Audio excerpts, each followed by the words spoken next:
Welcome to Dreamwalker Tarot. My name is Dawn, and this is the 2022 card of the year, but the personal card of the year reading. Please go ahead and like the video, subscribe to the channel, and hit the bell for post notifications. So in my last video, I did the overall card of the year, and that was the Lover's card. This is the personal card and how to calculate that for yourself.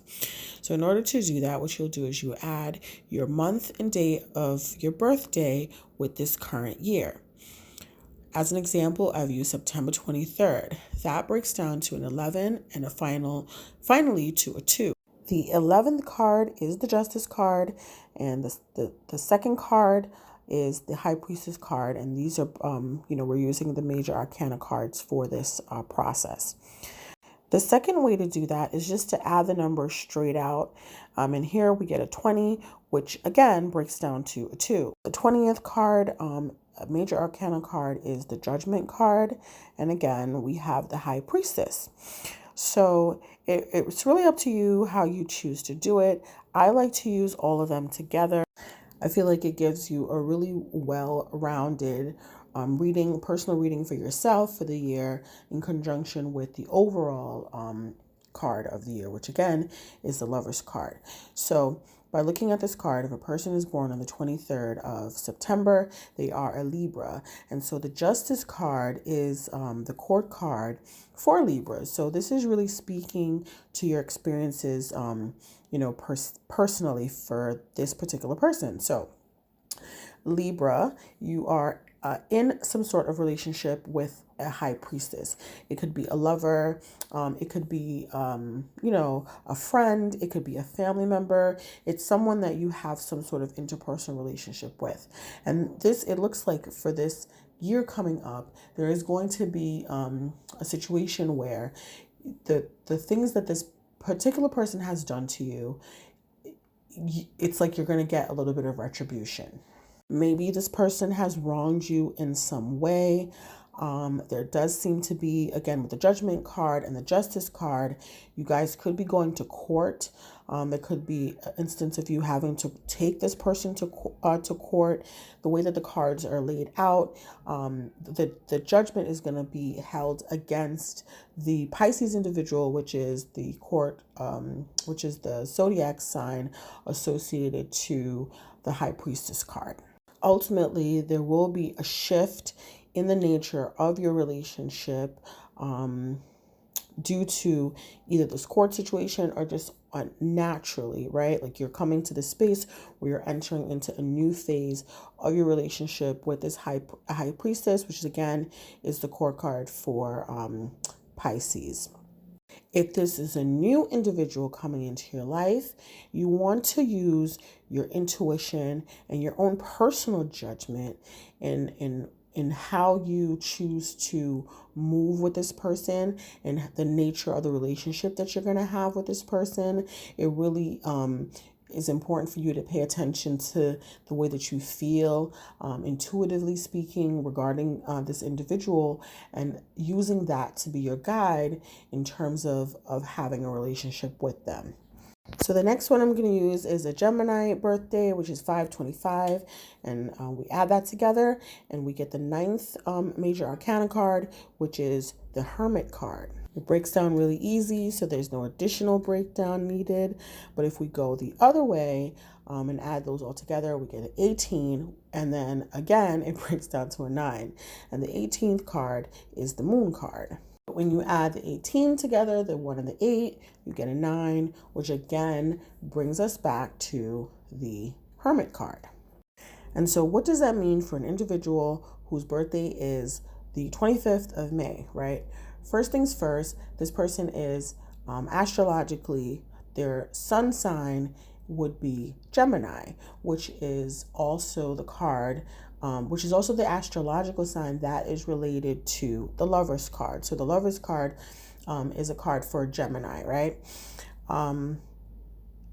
Interestingly, the sister card or the sister sign to Gemini is Virgo. They're both ruled by Mercury. So the combination of this is that there's going to be like a process of you really kind of like removing yourself from the relationships that you have, kind of withdrawing into yourself and really taking the time to kind of navigate on your own path and to kind of figure out what it is that you want to do moving forward in terms of your personal relationships. There will be a thing with the moon card. The moon card is about things that are being revealed to us, secrets that we may not be aware of kind of coming out. And so that is going to be playing a factor in your 2022. You're definitely going to be finding out some things about the people that you're closest to. This could be the person that you're in a relationship with, but it could also be, like I said, family, friends, siblings, loved ones.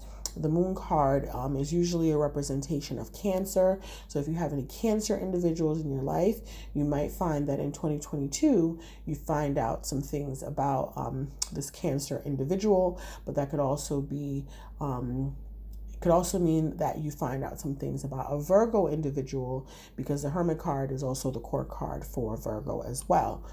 This is if you're currently in a relationship, right?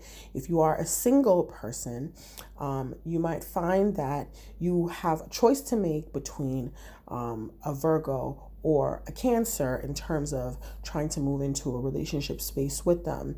And so there may be a time where you need to kind of withdraw so that you can kind of figure out which person you're going to choose, because this decision is extremely important to you and you feel like you don't want to make the wrong choice.